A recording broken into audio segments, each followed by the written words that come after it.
Pour cette émission de Histoire de Sorel consacrée à Sainte-Victoire, nous avons rendez-vous avec Lorraine Turcotte, une femme passionnée d'histoire, de généalogie et d'architecture ancienne. On la rencontre parce qu'elle a acheté une maison il y a bientôt 10 ans, qu'elle a entièrement rénovée, et c'est cette belle histoire d'amour qu'elle va nous raconter. Avec Lorraine, je suis allée rencontrer Jacqueline Dufaux, 96 ans, qui est née et qui a grandi dans cette maison, une femme absolument adorable. L'émission se termine avec notre capsule archivistique. Celle-ci porte sur le fonds de la Société d'agriculture du comté de Richelieu, conservé aux archives, au Centre d'archives de la Société historique Pierre de Sorel. Et il faut savoir que ce fonds-là contient des trésors absolument exquis, dont des documents qui portent sur les expositions agricoles qui se tenaient autrefois, évidemment, à Sainte-Victoire de Sorel. Bonne écoute. Lorraine Turcotte, bonjour. Bonjour, Madame Linda. Merci de nous recevoir chez vous. Ça me fait plaisir. Non, parce que je pense, Lorraine, vous aimez les vieilles maisons. Oui, et depuis longtemps, depuis que mes parents m'emmenaient en Beauce, où mon père a passé les 10 premières années de sa vie, et il y avait tellement de vieilles maisons, de belles vieilles maisons, et je constatais que la chaleur humaine dans ces maisons-là était tellement différente. Pourtant, ici aussi, là, j'ai de la parenté, mais il y avait quelque chose de différent que je ne retrouvais pas ici, dans ma région. Lorraine, vous êtes née dans l'édifice où Louis Plamondon, le député fédéral, a ses locaux maintenant. Ben oui, toi.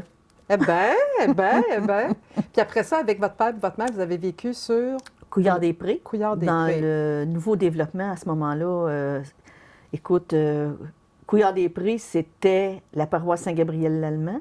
OK, ah oui. Et quand mes parents ont fait bâtir la maison, il n'existait pas le boulevard Gagné, ni la rue Shepherd, c'était des bois. C'était uniquement des bois. C'est pour dire comment est-ce que ça s'est développé. J'ai grandi à Sorel toute ma vie. Puis les études, c'était où? À Saint-Gabriel-l'Allemand, Jean de Brébeuf, OK. l'école Saint-Pierre, le couvent. L'école Saint-Pierre, d'accord. Et la polyvalente de Sorel. Et après ça, je suis allée faire mon cours d'infirmière auxiliaire et OK. ça s'est terminé là. Diplômée en quelle année? Parce qu'on a une belle photo de votre graduation. En 77, Pourquoi la carrière d'infirmière auxiliaire? pour sauver le monde. C'est vrai, pour aider les gens, pour en prendre soin, les réconforter, les rassurer, les aider à passer au travers. OK. Je pense que c'est surtout pour ça. Puis votre côté maternel est très fort aussi. Vous avez deux Oui, enfants. oui, une fille de 38 ans et un D'accord. garçon de 36. Et là, vous m'avez montré tantôt, j'avais jamais vu ça, même si ça fait un petit bout qu'on se connaît. Vous avez fait l'objet d'un reportage dans la revue Coup de pouce Et oui. sur les mamans, les femmes presque parfaites. Mais Ouais, c'est ça. vraiment une très belle photo, Lorraine, oui. de vos deux enfants. Oui. Puis vous êtes grand-maman aussi. Oui, d'une Bon. belle petite fille de 5 ans. Vous êtes issue de familles, quand même, de grosses familles souches Oui. québécoises. Oui. Allons-y avec les Turcottes. Oui. Alors, vous aviez votre feuille ici. Votre père s'appelait Maurice. Oui. Et mon père est né aux États-Unis.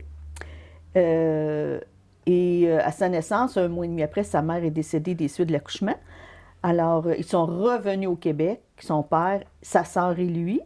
Et là, c'est là qu'il est allé demeurer chez la sœur de son père, dans la Beauce, à Sainte-Marie-de-Beauce. Orana. Orana, je ne suis même pas capable de le dire correctement. Pourtant, Oui. je me suis pratiquée tantôt. Orana et Silvio. Et, Silvio Blais. Oui, Silvio Blais. Et après ça, vers l'âge de 10 ans, mon père et la famille de Orana et Silvio sont venus à Sorel, étant donné que le monde, les usines ici étaient prospères, il y avait l'ouverture, Marine Industrie demandait beaucoup, beaucoup d'hommes. Alors, les autres ici sont partis de la Beauce et sont venus, mon grand-père est venu travailler ici. Votre père, ici, dans la région, il faisait quoi comme travail? Il a travaillé dans l'automobile toute sa vie. Dans l'automobile? L'automobile. Il était magasinier. Il a travaillé chez Dandurand, Frappier, des noms que mon père m'a racontés. OK. Après ça... Toujours dans Sorel-Tracy? Oui, là. OK. Poirier, tout ça. Puis il a adoré son métier. OK. Votre mère? Ah, bien, Mme Théroux, Thérèse, c'était la deuxième d'une famille de 12. De 12? De 12 enfants. La famille Théroux, qu'on connaît, je pense, assez Oui. bien, du côté de Tracy, Sorel Oui, Tracy. il y a Paul-Émile Théroux, l'échevin, Oui. c'est le frère aîné de la famille, c'est le premier. Et, mon Dieu, Tino Théroux, qui avait une mercerie, Théroux et Bouchard, ou Bouchard et Théroux. Après ça, Puis votre mère était où dans le rang? était la deuxième, La deuxième, dans les plus vieilles. dans les plus vieilles. OK. Alors, j'ai aucune idée pourquoi, si ça avait une influence, le nombre d'enfants, de frères et sœurs qu'elle avait, mais Je chez sais nous, pas. on était juste deux. OK. Et Mais eux autres, ils se sont mariés jeunes, excusez. Oui, en 1953.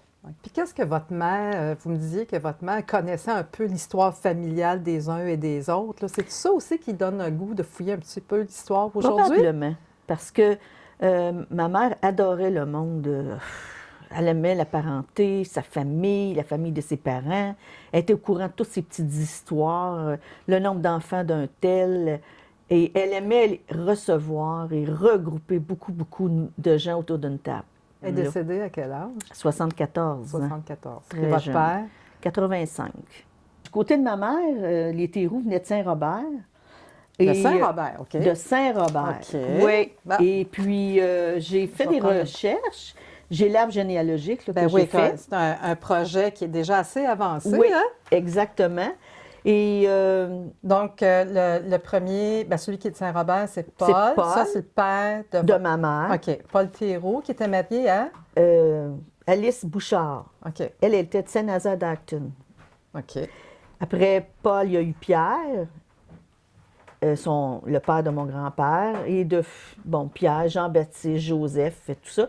Mais eux autres, ils ont quitté pour s'en aller à Wickham, Saint-Germain-de-Grande-Tame, dans ce coin-là, parce que mon grand-père, mon arrière-grand-père est décédé d'un coup de tonnerre.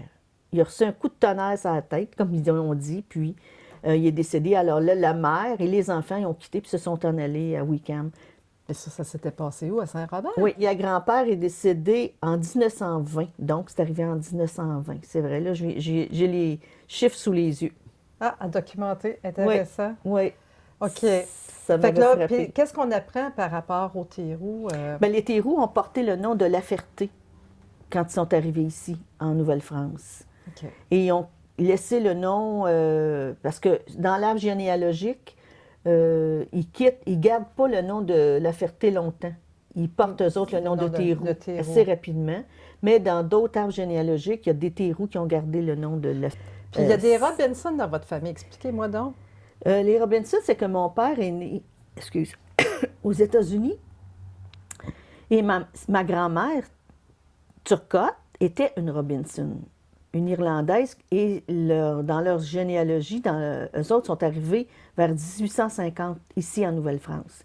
Et j'ai pas terminé mes recherches, mais je cherche justement où ils ont, par bateau, à quel endroit. Est-ce que c'est à New York? Est-ce que c'est au Nouveau-Brunswick? À quel endroit ils sont arrivés? Par où ils sont arrivés? Donc, votre grand-père, Aux États-Unis. il a rencontré votre grand-mère aux États-Unis. Oui. OK.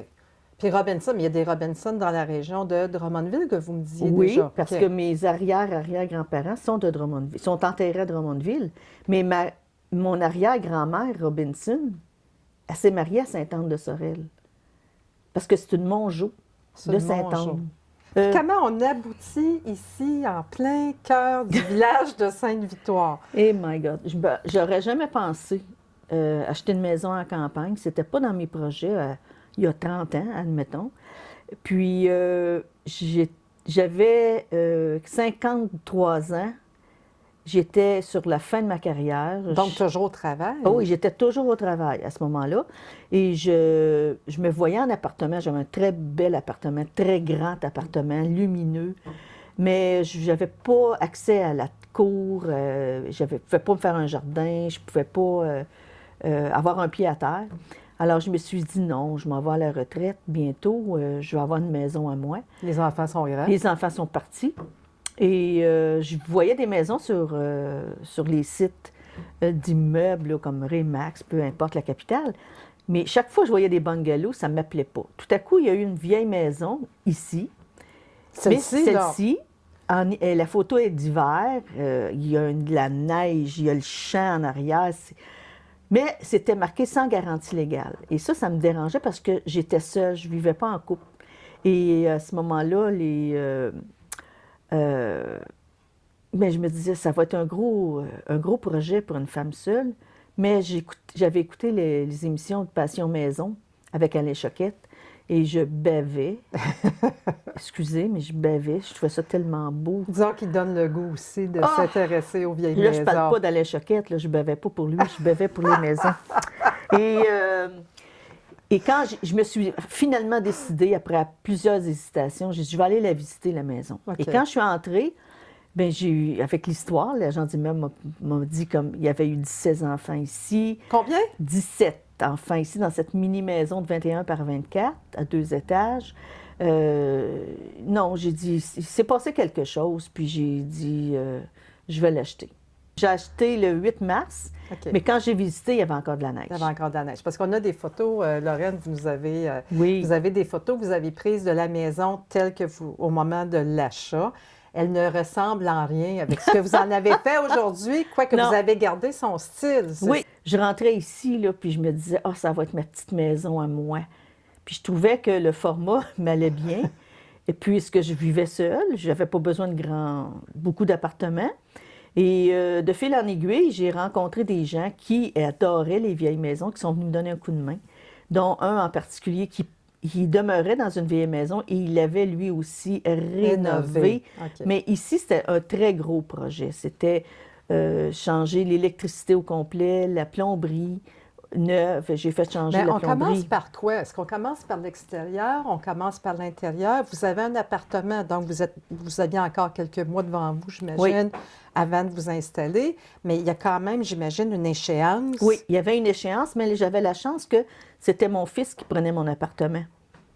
Alors, j'étais moins bousculée que si j'avais dû quitter au mois de juillet. Alors, j'ai pris possession ici le 8 mars 2012 et je suis entrée ici le 26 octobre. Mais c'était quand même pas long. C'est pas long, puis vous étiez toujours au travail à temps plein, J'étais toujours au travail. Je me suis permis quelques maladies et j'ai pris toutes mes vacances pour ça. Mais on commence par quoi? Qu'est-ce que vous avez commencé par quoi? Je l'ai déshabillé de l'extérieur pour commencer.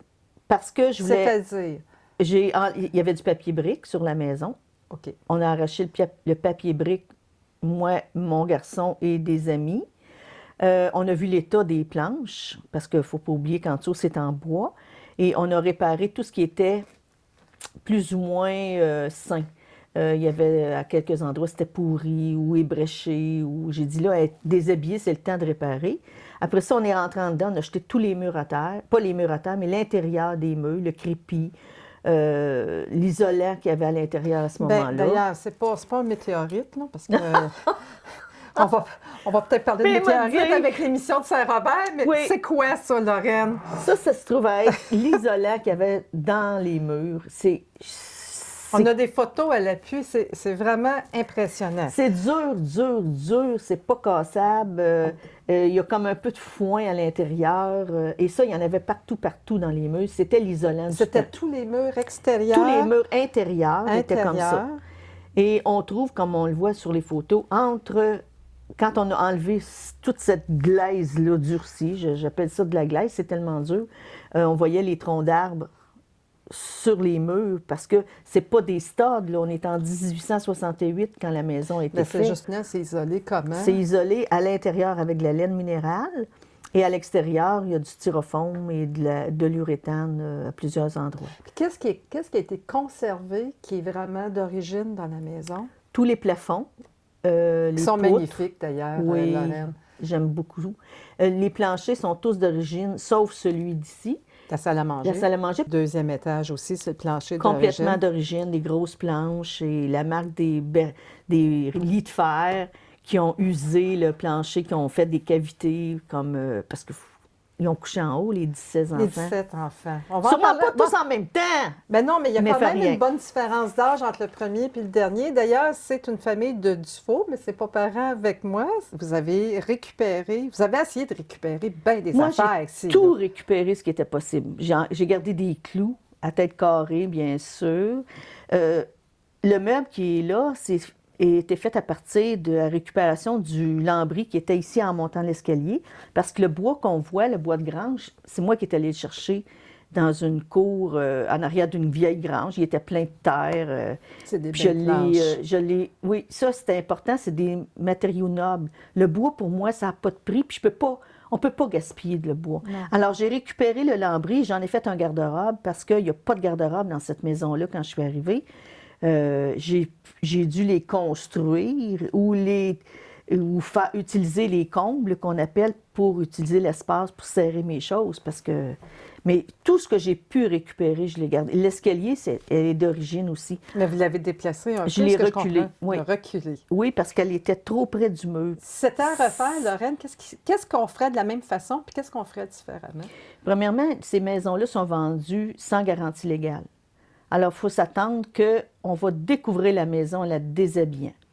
Ça, c'est sûr, c'est un risque. Moi, j'ai eu la chance de ne pas trouver de choses majeures. Oui, il y avait des planches où ça avait été abîmé par l'usure, par le temps. C'était pourri, le bas des planches, peut-être, mais c'était normal. Croche, oui.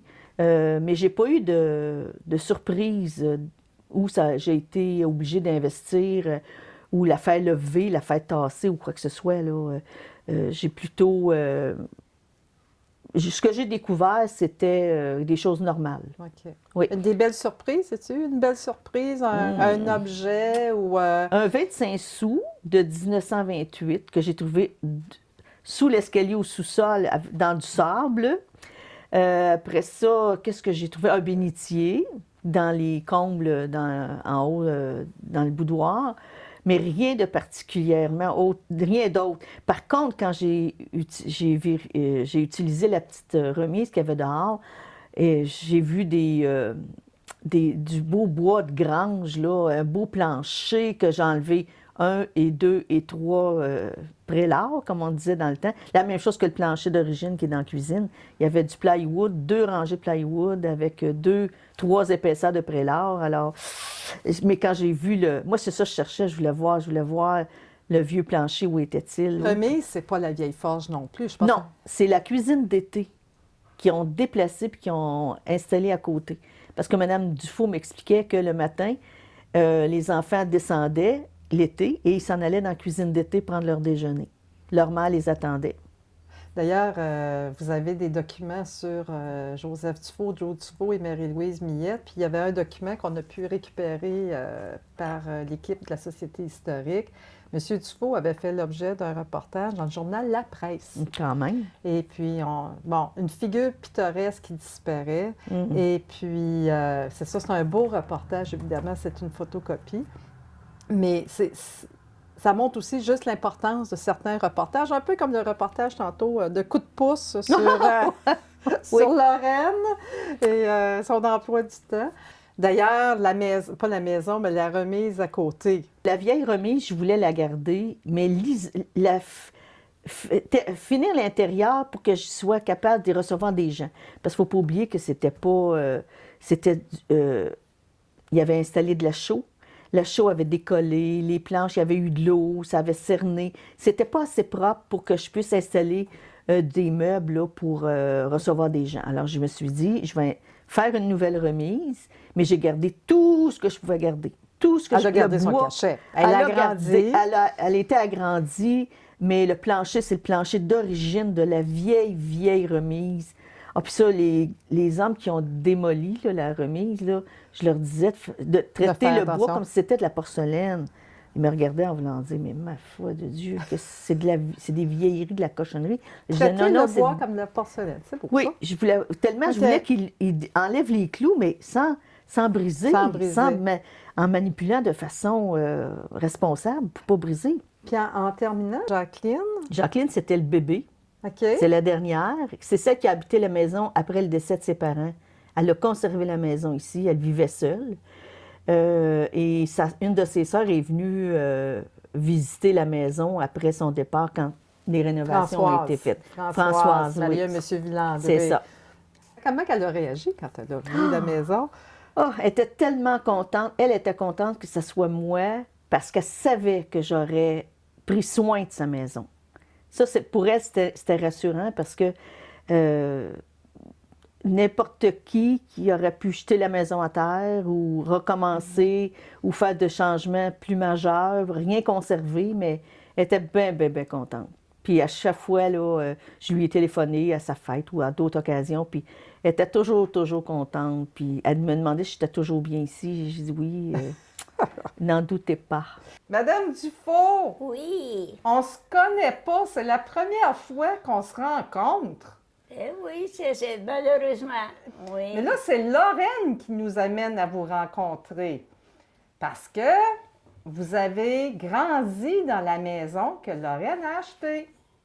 Oui, oui. Oui. Êtes-vous contente que ce soit une femme qui achète cette maison-là? Ben oui, je suis contente en autant qu'elle apprécie. Vous avez vécu combien de temps dans cette maison-là? J'ai vécu 84 ans.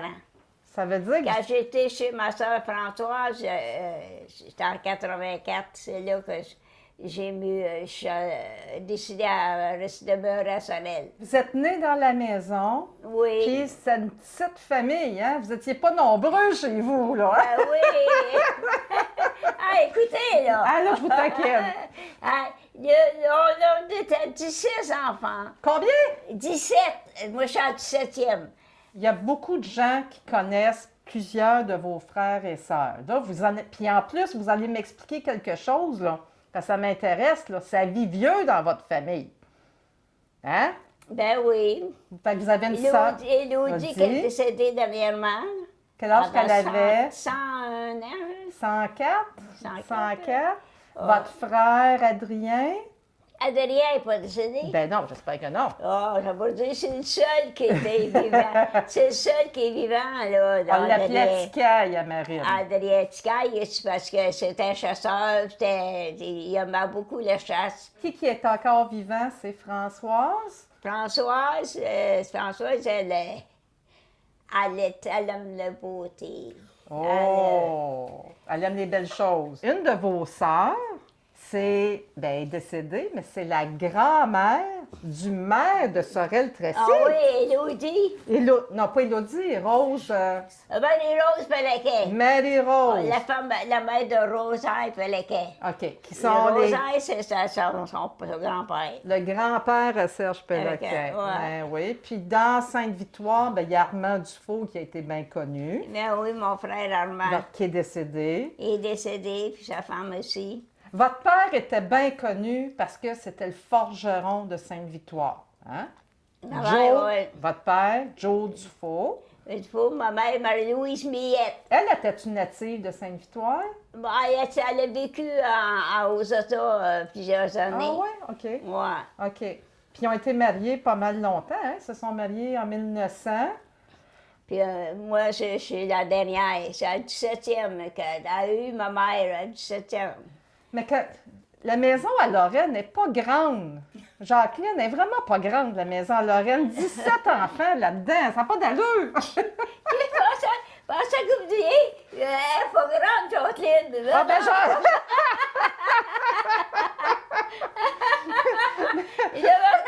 Ça m'aura pas insulté parce que il y a bien qui le disent Ouais, que je suis pas grande. je dirais pas. Mais vos parents, ils étaient-tu grands?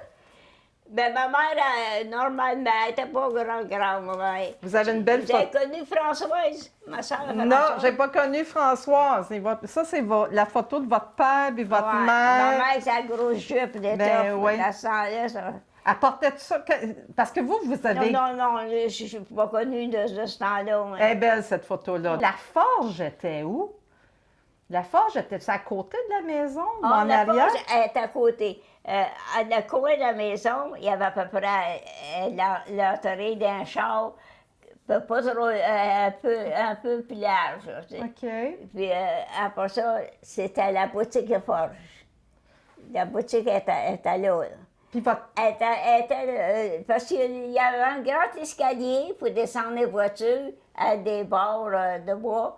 Puis il tenait les câbles, un en avant puis un en arrière, pour descendre ça en haut. Quand fait que mon père il travaillait le bois en haut. Oui, mais là, c'est ça, je comprends. C'est que votre père faisait pas juste ferrer les chevaux. Il Non, faisait non. des voitures à foin.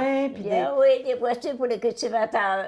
Fait que tous les cultivateurs de Sainte-Victoire ont connu votre père. Oh mon Ouais, hein? Dieu, oui, certain. Ma mère, elle dit, les gens sont arrivés, là. Ma mère a dit, tiens-toi donc, essaye donc de dormir. Tu passes avec eux autres. Tu reposes pas. Il a même fait l'objet d'un reportage dans le journal La Presse, comme quoi qu'il était un des derniers forgerons autour oui. de Montréal. Mon père, il ferait des forgerons, des chevaux là, qui étaient dangereux. Mon père, il disait, les filles, entrez pas dans la boutique quand les cultivateurs sont là, avec des gros chevaux. Avec un câble, il l'attachait après le sol, parce qu'il n'était pas sûr de lui-même. Samedi, là, à la partie, devant la boutique, elle trouvait que c'était pas propre. Elle dit, tout dans le village, le monde va passer, puis ils vont voir ça, c'est pas vrai. Elle rôtelait tout ça, là. Puis elle nettoyait ça comme il faut. OK. Les vitres étaient bien propres et tout. En tout cas, je peux vous dire une chose, c'est que Lorraine est dans la même veine, elle n'est peut-être pas une Dufault, mais c'est propre en titi chez Lorraine. Je vais juste vous dire comment je vais en prendre soin de votre maison. Oui, Ça, c'est sûr. C'est ça, là, que Oui. je vous l'avais dit, hein. J'ai dit, tu as embelli ma maison. Elle continue à avoir soin. Oui. Ouais. Parce que moi, là, j'avais pas d'idée, j'avais trop soin de ma mère. Les rampes, là, je descendais à l'escalier, j'en avais pas de rampe. J'escandais à l'escalier, la marche par marche, l'hiver, j'avais peur de tomber. Puis elle avait des belles rampes. On est bien dans votre maison. Ah, il y a beaucoup de chaleur. Merci. Il y a très peu d'organismes dans la région qui peuvent se vanter d'avoir presque 175 ans d'années d'existence de façon continue. Qui plus est, un organisme régional voué à l'amélioration et à la promotion de l'un des secteurs d'activité économique hyper importants pour notre région, j'ai nommé l'agriculture. Alors, la Société d'agriculture du comté de Richelieu possède un fonds d'archives ici, le P008. C'est un des premiers fonds que la Société historique a pu acquérir. Alors, ce fonds a été traité par le service d'archives agréé de la Société historique il y a déjà plusieurs années et il couvre la période de 1880 à 1950, beaucoup de documents originaux d'époque et aussi des photocopies. La Société d'agriculture du comté de Richelieu a toujours fait des expositions agricoles. Les expositions étaient itinérantes, elles se promenaient d'une place à l'autre, d'une municipalité à l'autre. Puis, dans les années 1910, après avoir acheté des terres et construit des bâtiments dans le rang nord à Sainte-Victoire, tout près du cimetière à Sainte-Victoire, la Société d'agriculture s'est vraiment installée là et elle a fait ses expositions agricoles là. Alors, le contenu de ce fonds d'archives-là est extrêmement intéressant pour quelqu'un qui s'intéresse à l'agriculture. Et Dieu sait si à la fin des années 1800, c'est-à-dire à la fin des années 1800, il y avait beaucoup d'agriculture dans la région.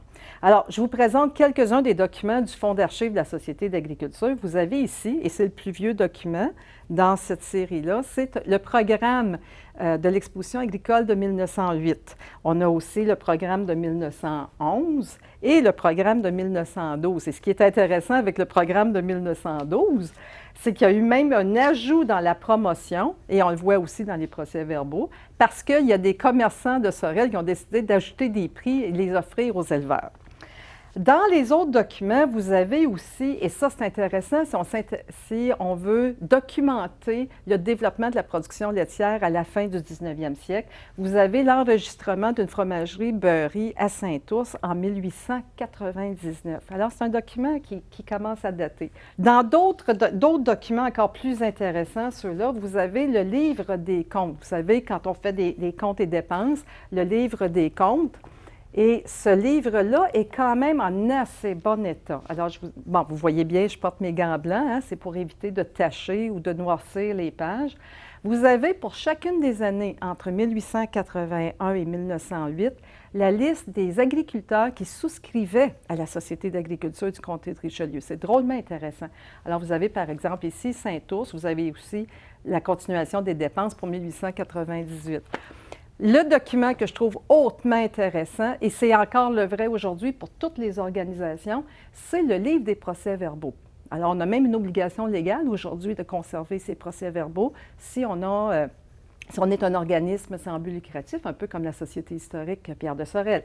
Alors, on a le livre des procès-verbaux. C'est un des premiers livres, hein, je vous ai dit, a vu le jour en 1849. Celui-ci, il couvre 1888 à 1908. Et il est fragile. Alors, vous le voyez, il y a des pages qui se détachent. Le feuilleter, le consulter, il faut vraiment y aller délicatement. Je vous montre des exemples parce que ce qu'il faut dire aussi, c'est que la Société d'agriculture, elle a été très importante dans l'encouragement des agriculteurs à développer la génétique de leurs troupeaux ou encore à améliorer la qualité des sols puis avoir de meilleures cultures végétales. Alors, vous avez dans ce document-là non seulement la liste des administrateurs, mais aussi les décisions qui sont prises et les subventions qu'ils reçoivent, que la Société reçoit pour acheter, par exemple, un taureau. Alors, ce que j'ai ici, c'est qu'il y a 3 administrateurs, dont mon arrière-arrière-grand-père, Antoine Dufault. Il y a un monsieur Mathieu et un monsieur Bruno, qui sont mandatés pour acheter 3 taureaux au montant de 200 $. Vous avez aussi les assemblées générales annuelles, les décisions des agriculteurs. Ça vous donne vraiment une perspective drôlement intéressante. Alors, voici un exemple de document photocopié qui a été remis dans le Fonds de la Société d'agriculture. C'est des extraits de l'album Souvenir qui a été réalisé à l'occasion du centenaire de la Société d'agriculture en 1949. Il y a d'autres fonds d'archives ici à la Société historique qui possèdent des documents sur la Société d'agriculture. Et vous avez, je vais vous les nommer très rapidement, vous avez le fonds Alphéry-Aymon, le fonds Linda Dufault, ça c'est moi, le fonds de Journal La Voix avec plein de photos sur les expositions agricoles, Lorenzo Brouillard, qui est un journaliste à CJSO, et la Société d'agriculture, j'ai oublié de vous le mentionner, avait déménagé des années 1950 et parti de Sainte-Victoire pour s'installer à Sorel. Et les articles de M. Brouillard concernent cette période-là, les années 50 et 60. Et là, on voit toute l'importance de la Société d'agriculture et de l'exposition agricole dans l'actualité sorelloise. Il y a aussi le fonds de Gérard Millette et le fonds de Louise Pelletier qui, avec Jean-Pierre Saint-Martin, a coécrit l'album Souvenir en 1997.